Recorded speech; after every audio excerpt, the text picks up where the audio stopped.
السلام علیکم پیارے دوستو، آج کی بہت ہی انفارمیٹیو اور انٹرسٹنگ ویڈیو کے ساتھ ہم آپ کو اپنے چینل پر خوش آمدید کہتے ہیں اور امید کرتے ہیں کہ تمام دوست خیریت سے ہوں گے۔ پیارے دوستو، آج کی ویڈیو میں ہم آپ کو بتائیں گے کہ وہ کون سی 3 چیزیں ایسی ہیں جن کی وجہ سے زندگی میں غم آتا ہے۔ لیکن اس سے پہلے تمام نئے آنے والے دوستوں سے ایک چھوٹی سی ریکویسٹ ہے کہ مزید انفارمیٹیو ویڈیوز دیکھنے کے لیے اس چینل کو سبسکرائب کریں اور ساتھ ہی موجود بیل آئیکن کو پریس کر کے آل نوٹیفیکیشن آن کر دیں تاکہ ہر نئی آنے والی ویڈیو آپ تک پہنچتی رہے اور آپ کوئی بھی ویڈیو مس نہ کریں۔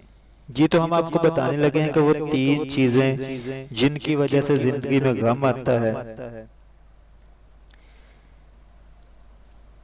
سب سے اچھی جگہ یا تو کسی کے دل یا کسی کی دعاؤں میں ہوتی ہے۔ غرور ایک ایسی بیماری ہے جو کسی بھی کم ظرف کو لگ سکتی ہے۔ جو کسی کا برا نہیں چاہتے ان کے ساتھ کوئی برا نہیں کر سکتا، اور یہ میرے رب کا وعدہ ہے۔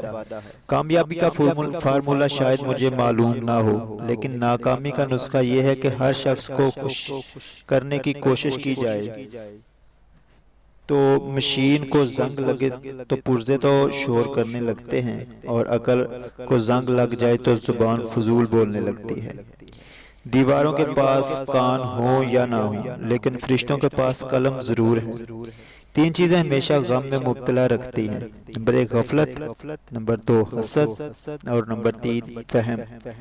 لفظوں کے زخم جھیلنے کو بعد میں بولنے کا فن یا تو پاگل کو آتا ہے یا کامل کو۔ زندگی واحد پودا ہے جس کا بیج زمین کے اوپر اور پھل زمین کے نیچے ملتا ہے۔ دنیا کی سب سے بہترین جگہ اپنی اوقات میں رہنا ہے، اس سے باہر نکلنے والا ہمیشہ گھاٹے میں رہتا ہے۔ ویڈیو اچھی لگے تو لائک اور شیئر ضرور کریں۔ ایک نئی ویڈیو میں دوبارہ ملیں گے، تب تک کے لیے اللہ حافظ، السلام علیکم۔